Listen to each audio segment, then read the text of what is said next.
welcome into another Lock It Up with Kurtz podcast on KCSN. I am John Kurtz, joined by Aaron Lockett, as I am each and every week, former K-State and NFL wide receiver. Cats clean up in Lawrence, 35-10, no problems at all with the Jayhawks. They've now won 3 straight and are bowl eligible, and the season feels much different than it did just a couple of weeks ago. And all seems right with the world. Now heading into a home stretch of teams that K-State is 0-6 against since Chris Kleiman took over. So things will be very interesting here over the last month of the season. But before we get into that, need to remind you again, 11 a.m. kickoff coming up this weekend. That means get the screwdrivers out, get the OJ ready to go. And of course, the 360 vodka from Holiday Distillery. Whatever it is that you're trying to do at your tailgate for the K-State game this weekend, if you're staying around at home, wherever you're going to be watching the game, load up on 360 vodka from Holiday Distillery. They have been awesome partners, and they have anything you want. Craft cocktails, big batch drinks, whatever it is that you're trying to do, they will hook you up, and they are awesome. If you guys had a chance to come check us out live in Manhattan a couple of weeks ago for the last K-State football home game, you got to experience some of that and the hospitality from those guys. So appreciate everything that they do. Continue, excuse me, I'm getting all choked up here talking about 360 vodka. Continue to load up on that as the season rolls along. But Aaron, really fun. I made the trip to Lawrence. I promised that I was well behaved enough in the stands for the first time there in a long time. But K-State wins 35-10 in a game that honestly wasn't really even as close as the final score would indicate. I mean, K-State could have easily won that by another couple of scores. And it just felt good. Very businesslike, pretty clean game for K-State. They went out and took control early and never left any sort of drama throughout this game, when we saw an Oklahoma team a couple of weeks ago struggle to do the same in Lawrence. No, I like what you just said, business trip. I like the fact that we went in there very confident, got ahead pretty early, executed, making sure we didn't make the same mistakes we've been making historically against ourselves. And it turned out well. And so we got to get back used to winning. Those are the games we're supposed to win, right? When you just look at it on paper, look at the competition, it played out the way we expected it to. You know, give the ball to Deuce, let him run for 100-plus yards, get Malik Knowles close to 100 yards, get Skylar close to 300 yards, get some other guys some experience. That's just the game within the game for us. And so I was glad to see another Big 12 win for us. It puts us, like you said, bowl eligible, and it makes us a little bit more comfortable going forward for the remaining games. Yeah, and to the point of how much of a business trip it was, how much K-State really did take care of business, I saw the net success rate for this game, which may be for some people a little bit too in-depth on the advanced stats. But basically, that's just going to show you, even if a final score may not indicate it, how dominant was one team over another. The success rate is basically on 1st and 10, you need to gain a certain amount of yardage for the play to be considered successful, 2nd down, 3rd down, etc.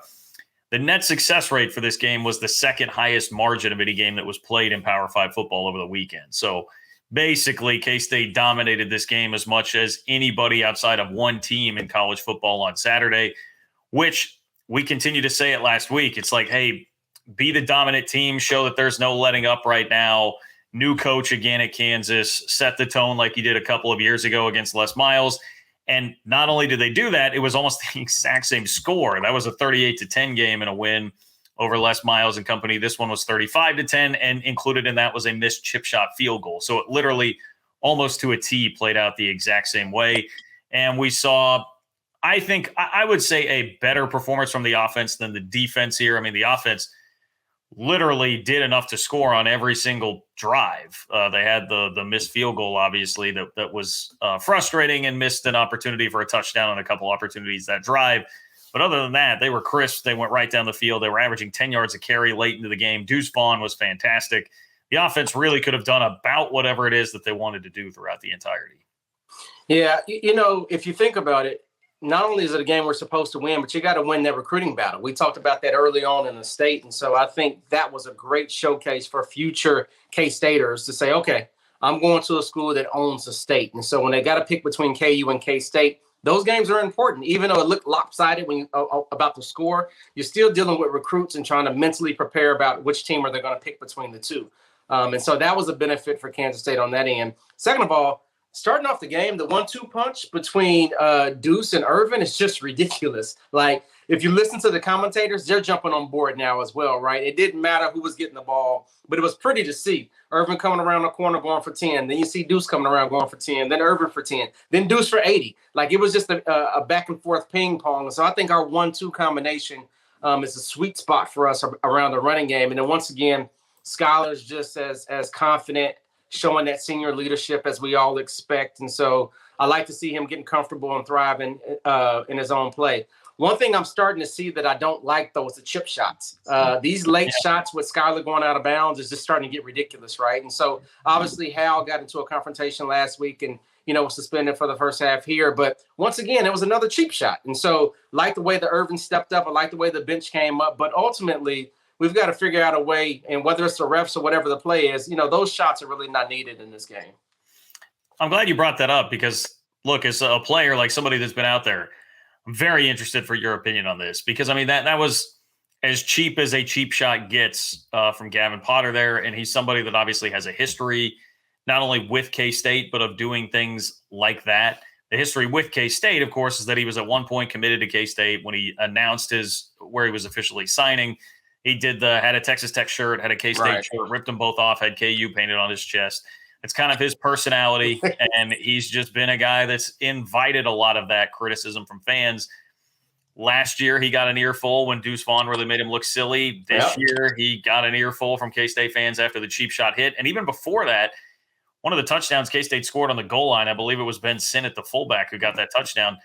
Like, he was pushing and shoving Skylar Thompson earlier in the game. So he's clearly trying to get under their skin. He's trying to be fairly dirty like that. And he's a guy that everybody hated already, and there's this history. And I set all that up to say, if I'm a player and I'm watching that happen to my quarterback who's endured a season-ending injury last year and came close to enduring a season-ending injury this year, and then last week got hit on the sideline just like that, I don't know how I would keep myself contained, And so I think they do. They deserve a lot of credit. And I know Chris Kleiman credited Tremaine Carroll and the strength staff for helping keep some of those guys back. But, man, as a player, that cannot be easy, right, to keep your cool in that type of scenario. It is frustrating. I think what happens is if you look at last week, when we get into a situation where we try to retaliate, we may get the bad end of the stick, right? And so it's frustrating. Obviously when Skylar goes down, it's always that side like, is he going to get back up? And even this time he took a little longer to get up. Yeah. Seemed like he couldn't grasp his breath for a little bit. And so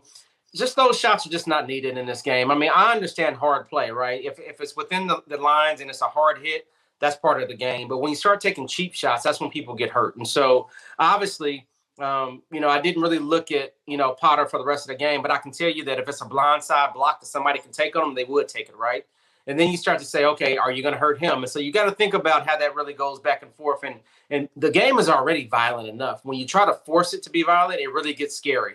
And so hopefully teams going forward will take that out of their play. It's just not needed. I think the ref should step in, and they should have ejected him for that just because of it was – it was something that he tried to do. He could have easily pulled up.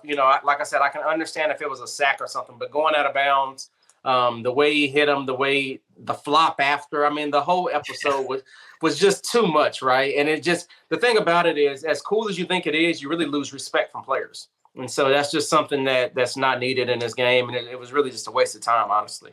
Yeah, I mean, the flop after was as bad or worse than everything that happened before. I mean, so yeah, it very clearly spells out who Gavin Potter is as a person and a football player, which is not something that I would really want to associate with. And I'm sure the team doesn't either. I mean, we saw like Logan Long was tweeting, kind of making fun of him, bringing up a quote that he had from last year after the game.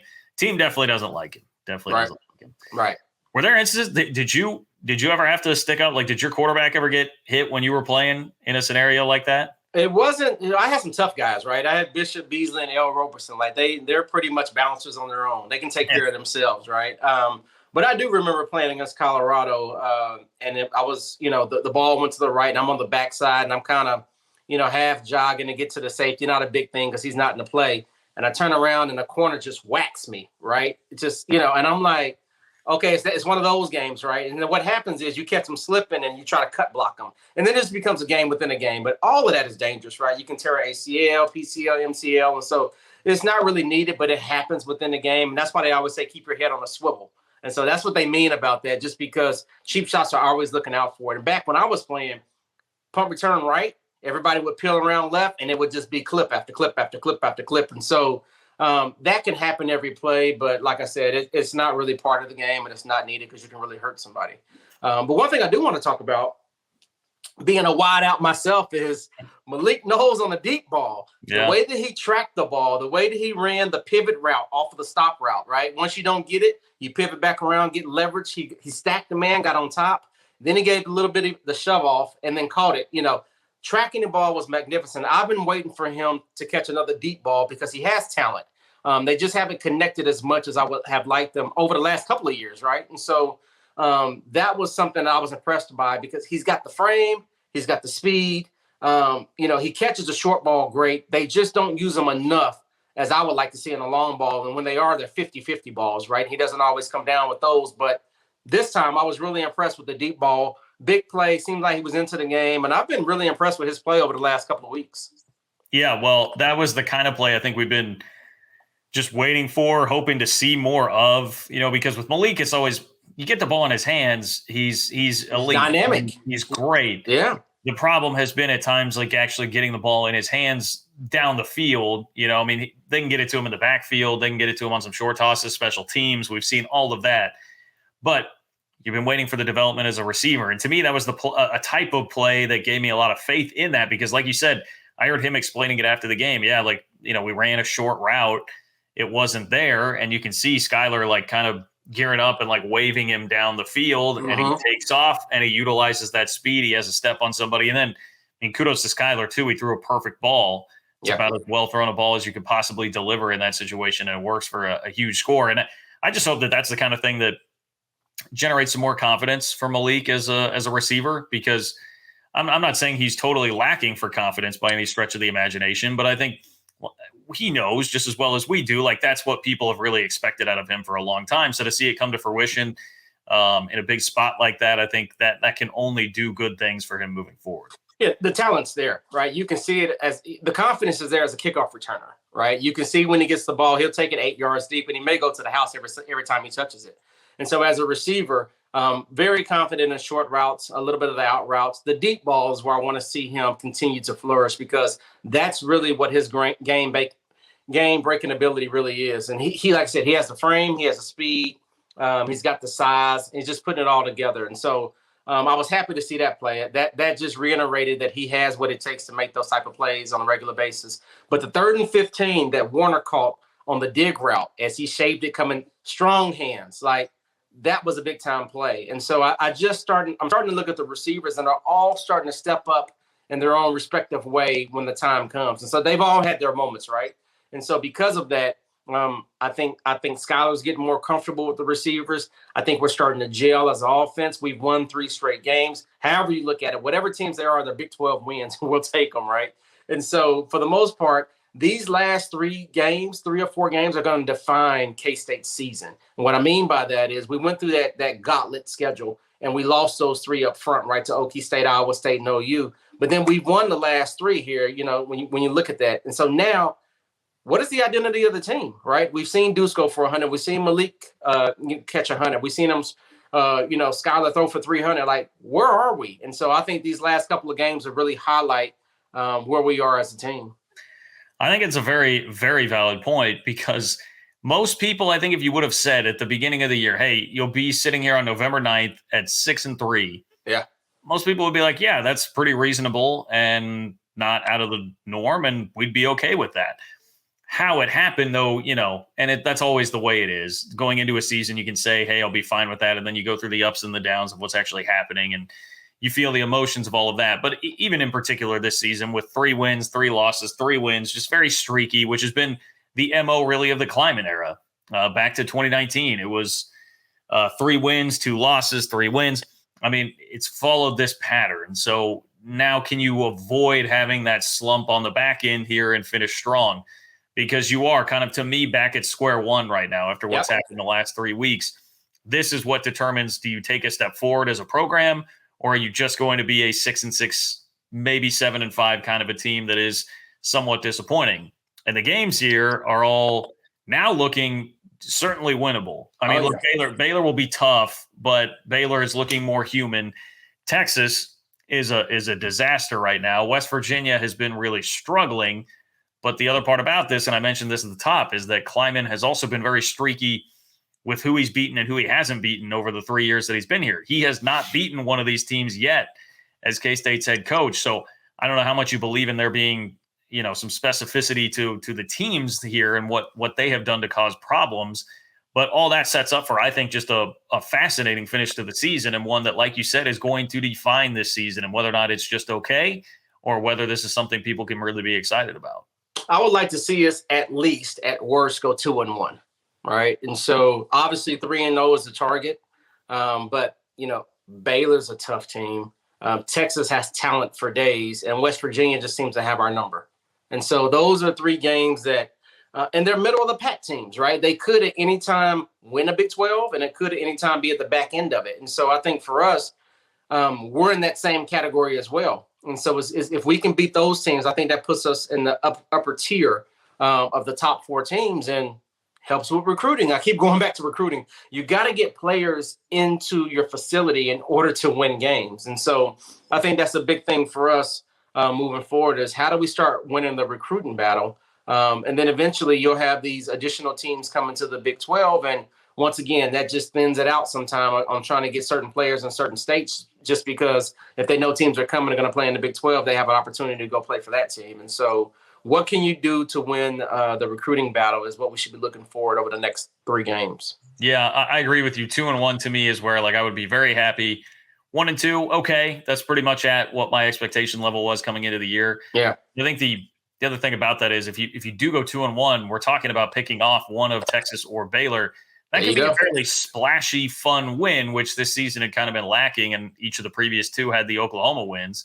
And I thought, at the beginning of the year, you missed out on Oklahoma and Iowa State, and Oklahoma State may not be a chance for that the rest of the way, but the way Baylor has played, that set that up. Texas is always going to be Texas, and it's on the road. I mean, that would be something very meaningful, especially with them on their way out of the conference here before too long. I think that would definitely mean a lot to fans this year, more so than last year. So, this is a little more like narrative and fan-based, like those kind of storylines. But to me, there is something to that, and I always think probably more like a fan in that respect, where it's like people want not only a successful season, but they want something that's fun and leaves them with some really memorable wins. And I think that was a part of what got stale at the end of Bill Snyder's tenure is, they had a lot of 7-5 seasons, but they were seasons where they would beat everybody below them in the standings. They would lose to everybody above them, and there just weren't real splashy things that could happen. I think that opportunity is still out there for this team this year. Well, you need that signature win, right? And so whether it's a brand recognition or just the win that you weren't supposed to win, you need that win every year. And I'm not sure we have that win yet. And so going forward, like I said, the Baylor of this year and the Texas game in Austin sets up that opportunity, right? Texas is still Texas, right? Even if they're not having a greatest year, they've got top talent on that team that will play at the next level for years to come. Big name coaching. So if we can go in there and not just be competitive, but actually come out with a victory, that's something we should really focus on. Yeah, well, and it does start. Look, you need to get this West Virginia game out of the way. Get that monkey off your back. I know the players were talking about that at their press conference today, which is Tuesday as we record this here. They're well aware of the fact that they have not only have these guys not beaten them, Chris Kleiman and company, but K-State has not beaten West Virginia since 2015, which is wild to think about. And each of the last 2 years, they've been really painful losses because 2 years ago, K-State was a heavy favorite in 2019 toward the back end of the season. Everybody thought, hey, this could very well be a 9-win season. And they go and lose after scoring a touchdown on the first play of the game. And they lose to a new quarterback in Jarrett Dagey, who's still the guy there at West Virginia. There were a lot of weird circumstances surrounding that game. And then last year, K-State had been playing well with Will Howard as the backup to Skyler. 3-0 start to Big 12 play. You felt like, man, you win this game, you're going to be legitimately in the Big 12 title race. Well, K-State not only lost, but they got the doors blown off of them in Morgantown, and it was a prelude of things to come, unfortunately, for the rest of the year. So I just think there's as much motivation as possible as you could have for a 4-5 team coming into town in West Virginia this week for K-State. It's a matter of, can they solve this riddle? And so I guess I'll pose that question to you. Like, what is it about West Virginia that's been so tough for this team? Well, West Virginia has always been streaky, right? If you think about historical, West Virginia, they've always had a player or two, whether it's Kevin White or their running game. They've always had some players that you're like, don't really know a lot about them, but they're extremely talented, right? And so just across the board, it's always been hard. And when Dana was there as a coach, that was a little bit more understandable because he knew like what could beat K-State just because he was familiar with them and his time there. But now it doesn't feel like they're a Big 12 team, first of all, just because they're so far out. And so I'm not sure if it's the fact that, as fans, we don't really pay attention to West Virginia until it's actually game week. And then you get them and you don't know much about these kids, right? There's not kids that we're competing for from a recruiting standpoint. And so you don't lose out on the Breece Hall that goes to Iowa State that's from Wichita when he's right in your backyard. Like that's somebody that you think about growing up. If you get a kid from Syracuse, New York that goes to West Virginia, he has no ties to the Big 12. And so it's nothing that we're really focused on. So I think you end up playing a team of people that you don't really know about, right? You scout them on film, but you don't have any history from them. There's not any relationships between the players looking at it. Similar to K-State game, Devin Neal and Chris Vaughn, Deuce Vaughn, they actually was like, they had some similarities there. They knew of each other. And so just things like that seem to be something that's not there for the West Virginia game. And so it's almost like a bowl game to where you're playing this team that you have no recollection about. You just study them on film. You don't really know if they're super physical, and you just go out there and you learn as the game goes. And I think that's kind of what we fall into over the years with West Virginia. I think you're absolutely right. I think it's a part of it that there's just not as much inherent motivation or rivalry to the game as there would be a lot of other schools across the league. It is further away. There's going to be less familiarity there with guys on the team. They are, they have been sneaky good, sneaky competent. Yep.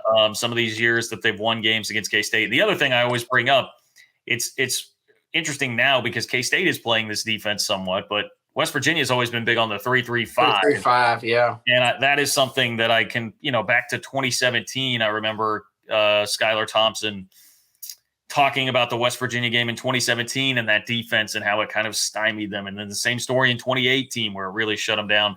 So, yeah, there seems to be something about that defense that's been really tough for K-State to solve as well. Well, the 3-3-5 is just an odd defense if you're from an offensive standpoint, right? You look at it and it feels like they're in dime package with all those people back there. But the reality of it is that nickel is almost like an outside linebacker, right? And that's Reggie Stubblefield in our defense, right? Yeah. So, you've got Echo out there, and you've got Brent on the other side, and you've got Yeast, and you've got J Mac, and then you've got Reggie who's blitzing all the time, right? Extremely physical at the line of scrimmage, and so he just causes havoc. And so it's always weird from an offense. Like, do you run that way? Do you run away from him? Is he going to catch you on the backside? You've got Green playing lights out as of last game, shooting the gap, making great plays, and so I just think it's a weird defense to go against. When you're trying to scheme for it, because it doesn't feel like you can pass just originally off the setup. But obviously when they're blitzing people, it just jumps into a 4-base defense on the back end. And then you can run, whether it's cover 3, cover 4, 2, black, whatever it is. You can then run your curl flat schemes, or you can run your everybody goes or your post digs, whatever you want to run. But it just feels weird off the initial setup. Like when you look at it, like, what are they doing out there? And so I think that's kind of what's throwing us off a little bit as well. Yeah, West Virginia has just been so sporadic this year. It's hard to know exactly what you're going to get because they have the game against Iowa State a couple of weeks ago where they were great, particularly their offense was great, but the offense has been a real sticking point and a frustration for that team most of the year, and it certainly was on Saturday against Oklahoma State where they were just shut down by the Cowboys defense, which admittedly is very, very good. But I think it just sets the stage for a pretty intriguing matchup, as intriguing a matchup as you could get, I think, for a 6-3 team against a 4-5 team, right? And as such, fairly close spread. It opened at -6. So K-State is the favorite. It's a game that they should win, but I don't, just for some final closing thoughts here on the game, I do not think this is going to be an easy one at all. Not at all. I think we're going to have to go out there and execute once again. I think we're going to have to lean on more than just our starters. And so this is hopefully where all of the rotation and all of the second and third stringers or guys that have rotated in that's got some experience are going to have to come around, just because they're going to be keying on our run game. They're going to be keying on Skylar. So guys are going to have to step up that historically hasn't stepped up. And so anxious to see if that playing time has really benefited us in that aspect. Yeah. Good news. Chris Kleiman said everybody's pretty much as healthy as they've been in a long time, and that they had everybody at practice earlier this week. So good sign on that front. Got out of Lawrence with plenty of health. All right. If you're going to be checking out the game, remember, get the 360 vodka. Check those guys out. They've been amazing to us. and can really help boost your tailgate for this weekend if you're going out to Bill Snyder Family Stadium or if you'll be staying back watching the Cats on TV at 11 a.m.